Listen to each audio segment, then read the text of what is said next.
Hello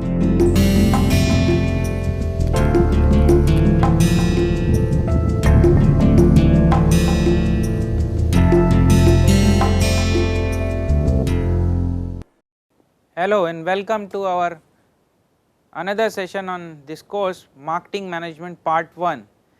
We are in week 5 and we are going to start a new module, that is buyer behavior. Now if I have to give an introduction about this module buyer behavior, I would say that if it is the course is Indian curry, probably the spices is that buyer behavior. So this is the one of the most interesting part of this course, which is marketing management.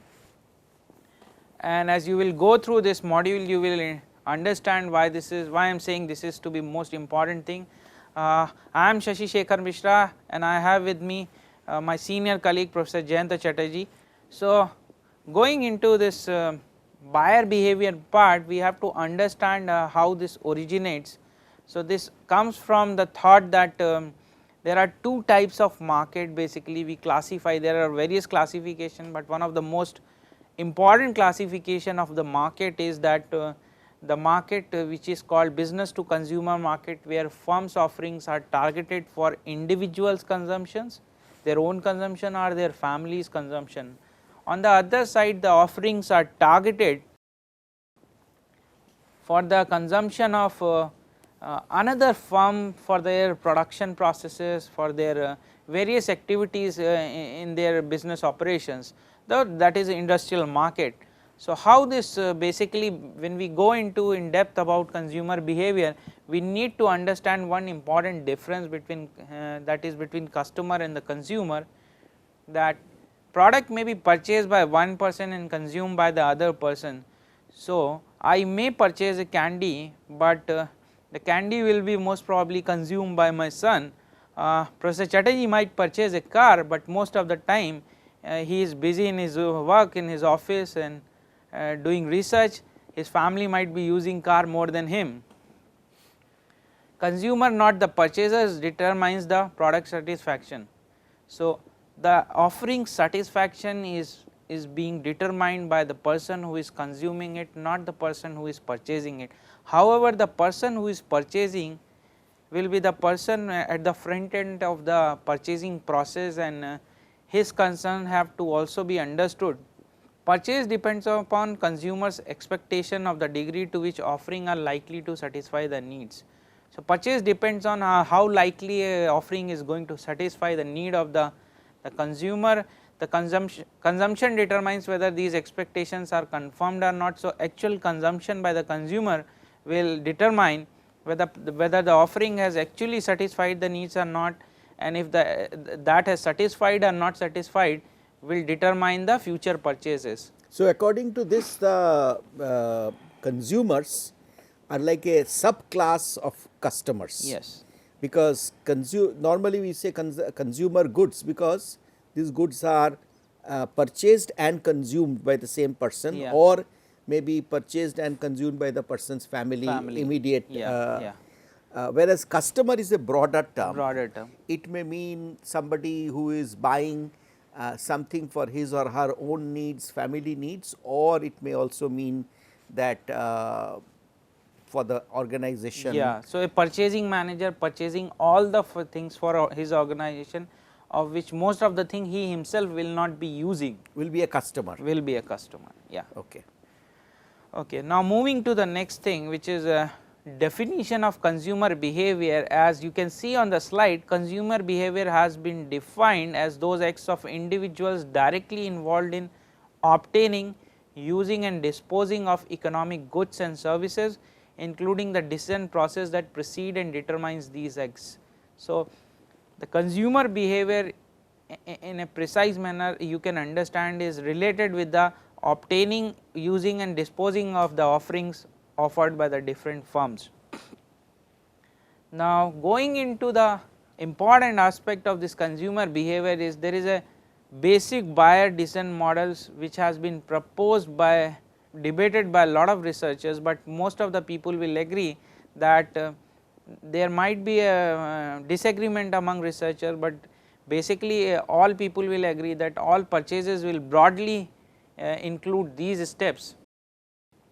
So, a basic design basic buying model will include 5 steps, which starts with need recognition, where a customers or where a consumers understand or feels that he needs to have a offering or he needs to have a product or service to basically satisfy his certain needs. And this need recognition is basically a state felt of deprivation for something. Now, once he understand that he has a need and he needs to satisfy that needs, the next thing is that he or she will look into the means to satisfy that needs. So, he will go into that next stage of this buying decision process. I was saying that this need is could be at different classes or could be at different levels. Yes. Sometimes they can be triggered by a problem. Yes. For example, if you had a picture hanging on your wall, yeah, and for some reason it has fallen off, yeah, and you need to refix it, yeah, then you feel the need of a something to make the hole and put the nail, yeah, right. So, yeah, that this is the created by a problem, there yeah, is a need, yeah, and then we go in search of that what can fulfill that particular need. Then yeah, we think of the drill yeah, machine or yeah, the yeah, nailing machine and so yeah. on. So, basically need recognition step is also termed as a problem solving or a problem recognition by some of the Correct. authors or the researcher, as you have mentioned. Yes. The next step is basically information search. There you look into your problem or the need, and then you look for the alternatives and basically look into the information how you can satisfy or you can fulfill that need within probably your resource constraint.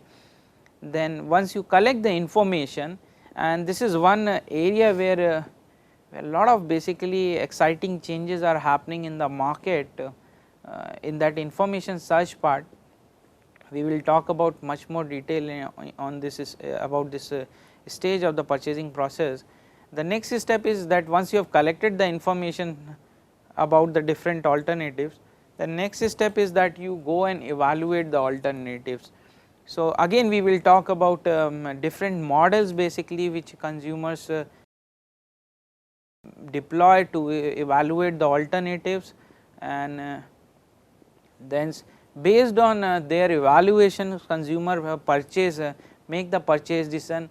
The purchase decision could be yes or no. Sometimes consumers will not purchase something or they will delay the purchase, or if they go for the purchase, then there is a post purchase behavior, like what was they will reassess like what they have purchased, it has met their expectations or not, and how it is going to affect their future purchases and how they are going to recommend it to the others. So, I will talk about I will ask Professor Chatterjee to talk about his first car purchase probably. Yeah, I think when I purchased my first car, then as I was saying, my need was driven not so much by my internal feelings, but more by my family's needs and my children's needs. So, the car made several trips. The car was driven by the driver because as you mentioned, I was in the office and the car was doing many odd jobs for the family, taking the children to the school, bringing them back, or taking my wife to office, and in between see that some purchases, if it was necessary, the driver did that. So, obviously, at that time I looked more for fuel efficiency, the car that could hold the whole family together, including the dog, if we had gone if we wanted to go for an outing. And so, I would say the so called utilitarian perspective was dominant. Was dominant, Yeah. right. At that time, therefore, more I was driven more by logical needs. Yeah, it didn't matter that much, and the children were much younger, so they didn't have much of a say. So, they were not looking for different colors, or maybe I consulted my wife definitely, but definitely she was also at that time more driven by the problems to be solved. Yeah. And so accordingly, when we searched information, now I will talk also about my second car. So the thing is that when I purchased my first car, which I think maybe 40 years back, at that time getting the information about what are the different types of cars was a very, because there were only few limited choices, right. So the information was mostly provided by the salespeople, the car salespeople, or the intermediaries. You know, they provided to me, okay, these are the three choices and these are the alternatives, etc. But today you just look at this information search. It is a on one hand it has become wide, it has become deep, it has become complex, and as a result now there are so many different types of applications, so many different types of web based advisors, we physical world advisors, which I am sure you will talk about. So the information has become there is an information deluge, I would say, and therefore new types of service providers have come up in that field, you know, and evaluation of alternatives now is, earlier it was so simple, you know, if I wanted the most fuel efficient thing and this is the size, it was not very difficult. Today evaluation of alternative means, you know, almost like solving a matrix equation, you know, looking at so many columns and so many different types of within alternatives. A brand, within a variant offered by a particular company, you have so many variants. Absolutely, absolutely. But so the second car purchase was also I would say dominated not only by problem solving, but also maybe, you know, influenced by my emotional needs, by my need to, you know, at that time I was not only looking for utilitarian value, as your picture shows. I was looking for, you know, making trips to various places. I was looking for not only office use, but also weekend use, a lot more holiday use, long drives. So, and at that point of time I would say that utilitarian needs took a sort of second place. I think my you know, whims and fancies or emotional needs in academic terms, those dominated. So, I think these 5 stages, they are relative importance changes with the consumers. I mean, taking my own example here, my life stage and my age, my preferences, my income level, all these impact the relative importance of these 5 stages, I think. I have couple of questions, basically as basically a consumer, like what is the influence of your relatives or your parents, or if your child have purchased a car later on, what was your influence? And then basically when we talk about purchase, like you fixed a brand, but you have 2 dealers from which you can purchase. So, how that is store choice versus brand choice and all those things that comes? I think you know, if taking specifically cars in the Indian context, if we look at, definitely my first car, at that time the children were quite young, they did not have that much of opinion, or they were not that much concerned. But that same car, you know, 7 years later, my children wanted, you know, a different color. They were conscious about styling or the model, and so I think in the first stage maybe the decision was taken mostly by me, maybe a little bit input from my wife. But second car, you know, this picture is of my maybe 4th or 5th car, but my second car, definitely there was lot of inputs from my family. And at that stage also, since there were so many different alternatives, I not only went by what was provided to me by the salespeople of car companies, but I also asked my relatives, I asked my friends about their experience with. So, as I started narrowing down my choice from a wide set, I came to a narrower set.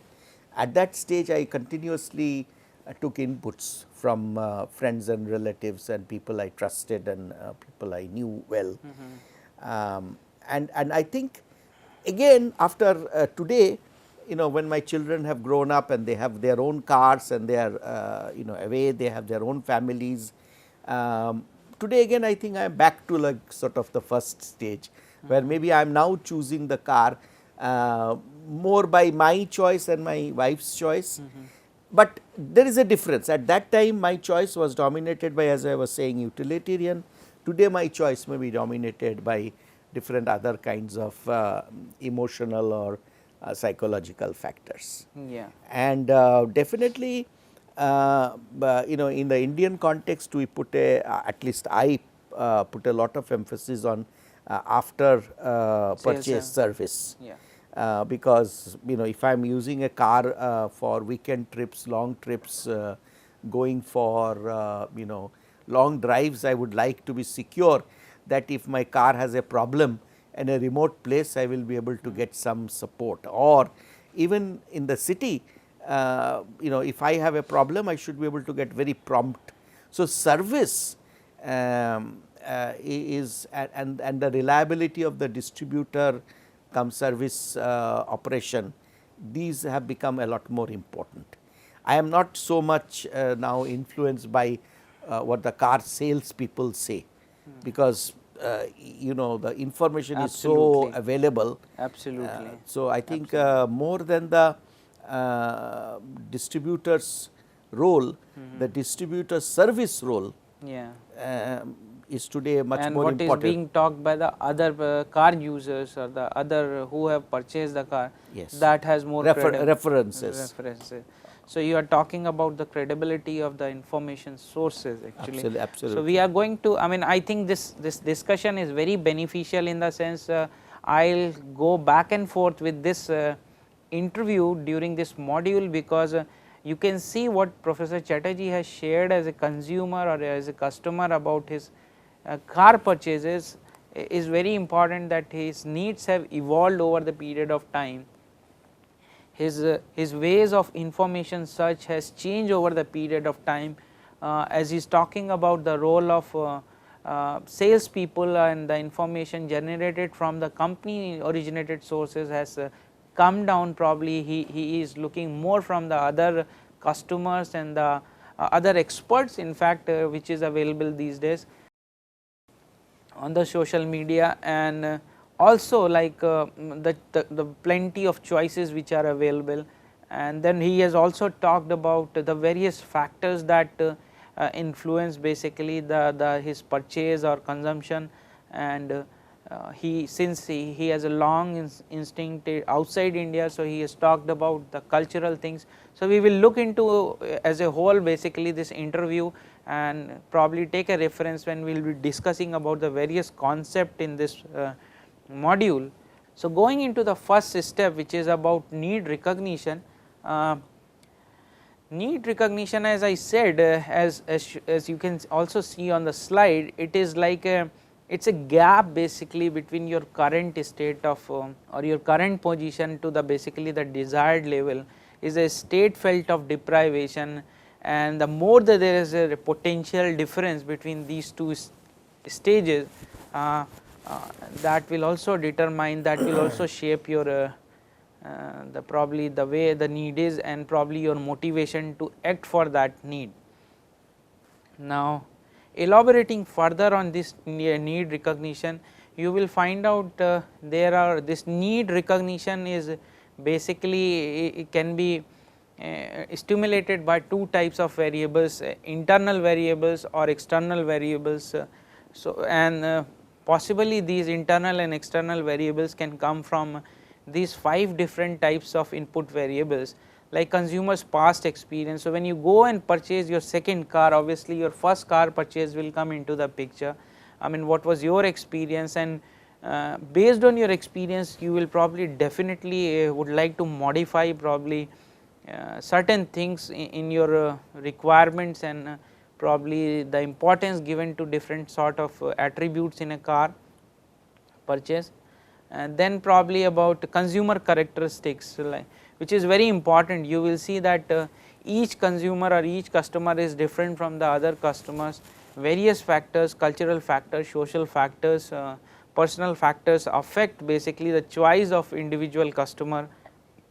Then consumer motives, like how they process information, then environmental influences, and also in the last we talk about past marketing stimuli, like what is company's advertising, what is company's sales promotion, all those things also affect the individual's need recognition or need arousal stage of buying process. So, with this I conclude this session here. When we will meet in the next session, we will start from here and we will look into the various things that shape the consumers purchase decision process. We will look into the various factors that affects the choice of a customer. Thank you very much. Thank you.